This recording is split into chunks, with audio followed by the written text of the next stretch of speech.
त्या पद्धतीनं महाराष्ट्रामध्ये ओबीसी आणि मराठा बांधवांच्या मध्ये, कारण वर्षभरामध्ये एक वर्ष असं जात नाही की त्या कालावधीमध्ये निवडणुका असत नाहीत. कधी पंचायत समितीच्या निवडणुका असतात, कधी ग्रामपंचायतीच्या असतात, कधी नगरपालिकेच्या असतात, कधी विधानसभेच्या असतात, कधी लोकसभेच्या असतात. या महाराष्ट्रामधलं सौहार्द एका मनोज जरांगे नावाच्या भंपक माणसामुळं या पुरोगामी महाराष्ट्राचं वातावरण कलुषित झालंय. हे वेळोवेळी मी या महाराष्ट्रामध्ये सांगायचा प्रयत्न केलाय. आजच्या प्रेसमध्ये सुद्धा त्यांनी काही नेत्यांची नावं घेऊन जे शब्द सार्वजनिक ठिकाणी उच्चारले सुद्धा जात नाहीत अशा शिवराय भाषेमध्ये आज त्यांनी प्रेस घेतलेली आहे.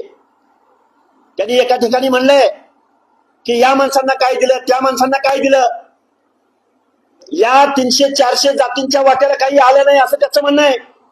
त्यांना माझा सवाल आहे, या जातींच्या वाट्याला काय आलं नाही म्हणून मराठा समाजाला त्यामध्ये तुम्ही कोंबणार का?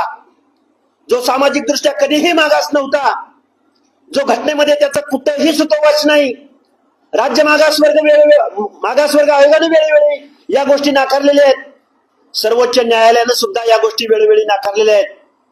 तरी सुद्धा जर तुम्ही ओबीसी आरक्षणामध्ये बेकायदेशीररित्या जर ही घुसखोरी होणार असेल, बॅकडोअर एंट्री होणार असेल, तर महाराष्ट्रातला ओबीसी गप्प बसणार नाही. जशास तसं आंदोलन या महाराष्ट्रामध्ये उभं राहील.